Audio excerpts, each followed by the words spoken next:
एक बात याद रखें, हुजूर से जो हमारा रिश्ता है ना, वो हमारी जान से ज्यादा, हमारे माल से ज्यादा, हमारी औलाद से ज्यादा, हमारी कुल कायनात से ज्यादा, हमें सबसे ज्यादा अगर कोई अजीज है तो हमारा नबी अजीज है। और ये हमारे कौलो फेल से जाहिर होना चाहिए। ये जो कभी कभी शोशे छोड़े जाते हैं ना, कभी कभी शोशे छोड़े जाते हैं, कभी हुजूर के खिलाफ, कभी सहाबा के खिलाफ, कभी हमारी मस्जिदों के खिलाफ, ये इसलिए नहीं कि भाई ये कुछ बिगाड़ लेंगे, ये इसलिए छोड़े जाते हैं ताकि ये पहचाने अभी इनमें कितनी जिंदगी बाकी है और ये कौम कितनी मर चुकी है। लेकिन रब सलामत रखे मोमिन की गैरत को। जब जब कभी नापाक दुनिया में आकर के कोई बात कहेगा, रब ताला उसके मुकाबले के लिए कोई ना कोई सलमान अजहरी जरूर पैदा कर देगा।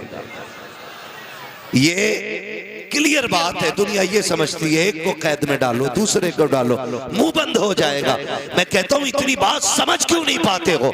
हमारी पूरी कौम को उठा के जेल में डाल दो, मगर तब भी हम नबी की अजमत में पहरा देना नहीं छोड़ सकते, इसलिए कि सब कुछ हमारा नबी है, सब कुछ हमारा नबी है। तो बात हुजूर की आया करे ना, तो कम से कम गैरत और हमीयत हमारी जिंदा होनी चाहिए, लगना चाहिए हुजूर के उम्मती बैठे। फिर अब जरा बताएं, जिसको हुजूर से जितना प्यार है उतनी आवाज से दुरूद पाक पढ़ के सुनाएं। अल्लाहुम्मा सल्ली सय्यदिना व शफीइना व नबीना मौलाना मुहम्मद मअदिल जूदी वल करम व आलिहि व अस्हाबिहि व बारिक व सल्लिम सलातु व सलामुन अलैका या रसूल अल्लाह सल्लल्लाहु तआला अलैहि वसल्लम। अल्लाह सबकी कोशिश कबूल फरमाए।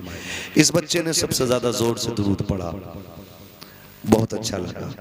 अल्लाह इस महफिल के सदक़े इस बच्चे को और माँ बाप को इसके हुजूर के शहर की हाजिरी नसीब फरमाए। आमीन तो कह सकते हैं ना? अच्छा, आप लोग खाली स्टैंड लगा के बैठे हैं, आप भी जलसे में हैं, आप भी बोल सकते हैं ना, है ना? जलसे ही में है ना? अगर हैं तो फिर जरा आप बोलें सुभान अल्लाह। अल्लाह करे आपकी आवाज भी आ जाए, है ना? और मैं कई बार कह चुका हूँ कि जब भी ये ताम जाम लगाया करें ना, तो इसको सामने ना रखा करें, थोड़ा सा डिस्टर्ब होता है। जो लोग सामने होते हैं ना, उनसे कांटेक्ट करने में एक ताल्लुक जो बोलने वाले का और सुनने वाले का होना चाहिए ना, उसके बीच में कट होता है। आइंदा कहीं भी आप जाएं तो ये ख्याल रखें। अल्लाह ताला अपने हबीब के सदक़े में हमको हुजूर की करम की खैरात अता फरमाए। आज की ये अजीम महफिल मुझे जैसा कि बताया कमेटी वालों ने, सरकार बगदाद रज़ी अल्लाह ताला अन्हु के ज़ात से मंसूब करके सजाई गई है। ऐसा ही है ना? ऐसा ही है ना? इतनी घूर के ना देखो, कुछ नहीं बिगाड़ सकते। मैं तुम्हारे ही इलाके का हूं, इमाम साहब नहीं हो जो घुड़कियों में आ जाऊंगा। बोले जरा, 11वीं शरीफ की निस्बत की महफिल है कि नहीं? 11वीं की है ना? और आज पहली तारीख हो गई है। तमाम ये अहले इस्लाम को रबीउल सानी की दिली मुबारकबाद। रबीउल अव्वल हुजूर की जात से मंसूब, रबीउल सानी सरकार बगदाद की जात से मंसूब। हो सकता है मैं आपको करामतें ज्यादा ना सुना सकूं, क्योंकि करामत तो आप सुनते ही रहते हैं। चंद बातें बस आपसे कर लो, बर्दाश्त कर लेंगे ना? कमेटी वाले कह रहे थे 1.5 घंटा बोलें, मुझे जो वक्त दिया गया था 11 बजे का था, वक्त हो गया किसी भी वजह से, उससे शिकवा नहीं है। हालांकि ये स्टेज से उतरने का वक्त था। अल्लाह सबको सलामत रखे। फिर बड़ी मेहनत के बाद सहमति यहाँ पे आके हुई कि भाई 1 घंटा बोलना है। बहुत ज्यादा मैं एक मिजाज रखता हूँ, तूफान नूह लाने से आखिर क्या फायदा, एक अश्क ही बहुत है अगर कुछ असर करे। हम जहाँ बैठे थे वहां ये भी बहस चल रही थी, अगर फजर छूट गई तो जलसे का क्या फायदा। ये बात भी बिल्कुल दुरुस्त है। या तो जलसे इतने जल्दी मुकम्मल कर लो कि फजर से पहले नींद मुकम्मल हो जाए, और या इतने लंबे कर दो कि जलसे से उठ के सीधे मस्जिद तक जाया जाए। ये दो काम रखा करो, ऐसे नहीं बीच में लटक जाओ, ना जो सोने के ना जागने के। और ये जो हमारे अइम्मा हैं, हमारे उलमा हैं, इनका मसला बड़ा मुश्किल रहता है। कारी साहब अगर जलसे में स्टेज पे आके ना बैठे तो बोरिया बिस्तरा बांधा जाएगा। आया क्यों नहीं जलसे में, आके बैठ जाए और 5 मिनट फजर में लेट हो जाए तो फिर बोरिया बिस्तरा बंधना कि लेट मस्जिद में क्यों आया। ऐसा लगता है मुतवल्ली नहीं, छुरी लेके कसाई बैठा। खैर करें, जरा अपने ऊपर भी थोड़ा रहम खाएं। अगर रब ने आपको किसी के ऊपर मुसल्लत किया है ना, या हाकिम बनाया है या काबिज बनाया है, तो उतना ही सख्त हिसाब लेना जितना तू रब को दे सके। ये मत सोचना कि तू एक एक पाई का हिसाब ले ले, मिनट मिनट का तू हिसाब ले ले और रब की बारगाह में यूं ही छूट जाए। फरमाया गया जो जमीन वालों पर रहम करेगा अल्लाह उसके ऊपर रहम फरमाएगा।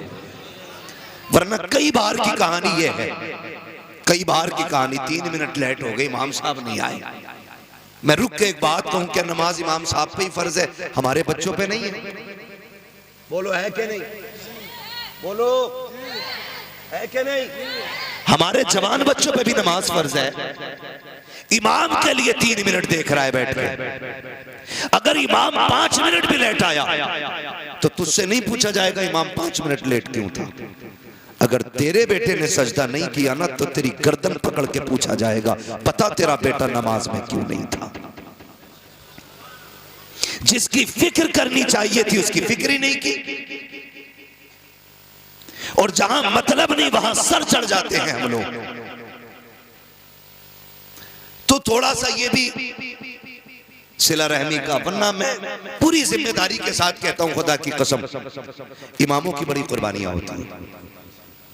ये 7,000 10,000 धड़ी पे इमामत करने वाली कौम, पेट का दर्द ये काटे, बुखार में ये दम करे, चुड़ैले आ जाएं तो ये उतारे, भूत आ जाएं तो ये फूके, सांसें अटकने लगे तो कुरान ये सुनाए, दम ना निकले तो सूरह यासीन ये पढ़े, अगर टांगे अकड़ने लग जाए तो सूरह मुल्क ये पढ़ के सुनाए, बच्चा पैदा हो तो कान में अजान ये पढ़े, दुनिया से जाओ तो नमाज जनाजा ये पढ़ें, तीजा दसवां 40वें की फाता हो, तो सारी चीजों में ये शामिल रहते हैं। उसके बाद 3 लोग मुसल्ले पे बैठे रहते हैं, कब आएगा इमाम, कब आएगा इमाम। थोड़ा रहम करें, थोड़ा रहम करें। मैंने यहां तक देखा है इमामों ने 25-25 साल गांव के लिए कुर्बान कर दिए, और लेकिन जरा सी एक कोताही की बुनियाद पे हमारी मस्जिद का मुतवल्ली कान पकड़ के कहता चलो जी तुमसे मतलब नहीं है, तुमसे अच्छे अच्छे पढ़े हैं वो भाई, इसने 25 साल तुम्हारे बीच गुजारे हैं, एक जानवर 10 साल आपके खूंटे पे रह जाता है, तुम्हें उससे प्यार हो जाता है, 10 महीने बकरा लेके बांध लेते हो, कुर्बानी पे कुर्बान करते वक्त आंसू आ जाते हैं। हम कितने बेहिस हो गए हैं, जिसने 25 साल हमारे बच्चों को कुरान पढ़ाया, हमारी कब्रों पे खड़े होकर के अजानें पढ़ी, हमारे मरने वालों के लिए कुरान पढ़ के सुनाया, 5 वक्त हमें रब की चौखट पे ले जाता रहा। आज 25 साल के बाद अगर कोताही हो गई है तो हमारे रवैये बदल जाते हैं, तेवर बदल जाते हैं, डर रब के अजाब से। अगर खता इससे हो गई है तू इसको माफ फरमा दे, मर के कब्र में आएगा खुदा तुझको माफ फरमा दे।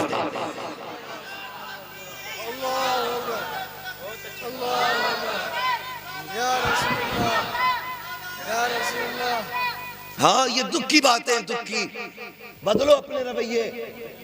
ओ भाई इमाम है, घोड़ा नहीं है, लंगड़ा हो गया तो गोली मार दी, इमाम है ये, कदर करें, कदर करें, इज्जत करें। खुदा की कसम हम इनकी कदर करें ना करें, रब के फरिश्ते भी इनकी कदर करते हैं। ये कौन है ये तो मर के पता चलेगा। आज खसाब हूं ना मैं, आज प्रधान हूं, आज टांग पे टांग रख के बैठता हूं, कोई बोल नहीं सकता सामने, मेरे सामने किसी की आवाज ऊंची नहीं होती है। आज के ये लहजे हैं, सारी अकल निकल जाएगी। जिस दिन मलाकुल मौत ने पंजा रख दिया उस वक्त सारे लहजे नीचे हो जाएंगे, सारी सांसें ठंडी हो जाएंगी। जो रग फिरकती रहती है इसको हरकत देने वाला कोई नहीं मिलेगा। ओ मेरे भाई, आज जिंदगी दी है रब ने, अपनी जिंदगी का मुहासबा करें, बजाय इसके कि किसी और पे हम तोहमतें लगाएं, इल्जाम लगाएं, जलील ठहराएं। अपने आप के बारे में सोचो, और जब कभी गुनाह याद आ जाया करे, रात को मस्जिद का दरवाजा खोला है, जाके मुसल्ला बिछा दो, रो के रब को आवाज दो। वो तो इतना करीम है, तुम एक बार रहमान कहते हो, वो 70 बार तुम्हें या अब्दी कह के आवाज देता है। नारे तकबीर, नारे रिसालत, फैज़ाने बुजुर्गाने दीन अल्लामा मुफ्ती हम्माद रजा साहिब किबला, सुभान अल्लाह। इसका इको हल्का कर दें भाई, और आवाज बढ़ा दें, बात समझ में आनी चाहिए। हाँ, मैं शबीना पढ़ने नहीं, मैं बात कहने आया हूँ। जी जी, तवज्जो है सारे लोगों की। अल्लाह सलामत रखे, करेंगे इंशाअल्लाह। आवाज बढ़ाओ भाई ऑपरेटर साहब, करेंगे इंशाअल्लाह। ये सारी बातों पे कोशिश करें, और याद रखिएगा कभी कभी लड़ाई हो जाती है, भाई इमाम की रोटी मैं नहीं दूंगा, मैं थोड़ी जाता हूँ मस्जिद जो रोटी दूं। तो ये जुमले जरा सोच समझ के बोला कर। अल्लाह सबको सबका मेहमान नहीं बनाता है, बेशक बेशक, सबका सबको मेहमान नहीं बनाता है, हर किसी के हिस्से में मेहमान नहीं होता। और याद रखिएगा, जो भी हम खाएंगे, एक दाना भी खाएंगे, कयामत में उसका हिसाब देना है। एक दाना भी अगर खाएंगे, वो कई कई प्लेटें मार दे अल्लाह के करम से। दावत में अगर चला गया ना, खैरियत नहीं है, फिर आधा खाते हैं, आधा है कि नहीं ये बात।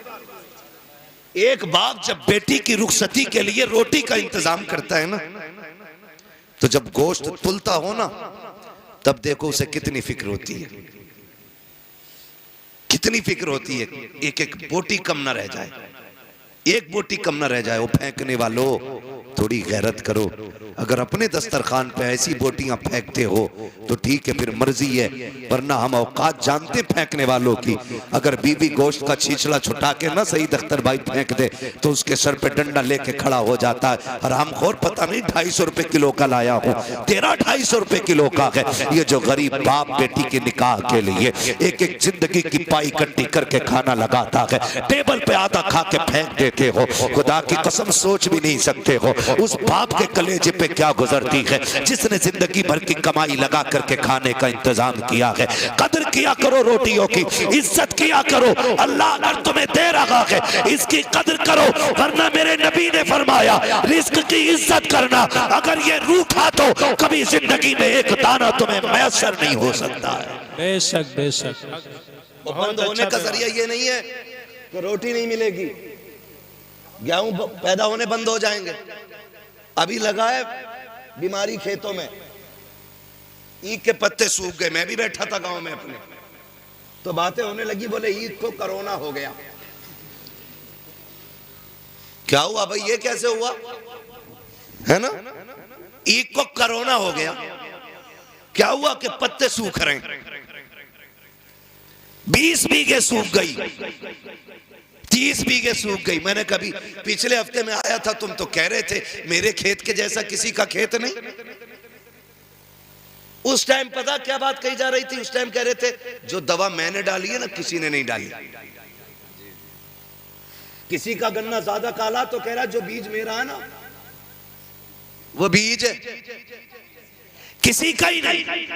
अब जब खड़ी खेती सूख गई, अब कह रहा कोरोना हो गया। भाई दवा नहीं है, कब कुदरत की मार है ये,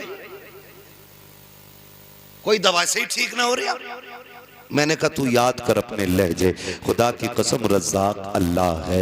एक एक पौधे को उगाने वाला वो है, पौधे का दरख्त बनाने वाला वो है। ये उसी की कुदरत तो है। तुमने एक टुकड़ा गन्ने का मिट्टी के नीचे डाला, उसने जमीन का सीना चीर के एक कल्ला निकाला, कल्ले का पौधा बनाया, पौधे के पूरे मेढ़े बना दिए, उसकी कुदरत से ये फलता रहा। तुम कहते रहे ये दवाई का कमाल है, ये बीज का कमाल है, ये मेरी मेहनत का कमाल है। तुम्हें उस वक्त बिल्कुल ख्याल नहीं आया। खुदा की कसम, जाओ दुनिया से जाकर के पूछ लो, बड़ा बड़ा साइंटिस्ट कह सकता है कि कोई भी खेती साए में नहीं हो सकती है। एक खेती को फलने के लिए अगर धूप की जरूरत पड़ती है तो चांद की चांदनी की भी जरूरत पड़ती है, अगर सख्त झोंकों की जरूरत पड़ती है तो नसीम सहर की भी जरूरत पड़ती है।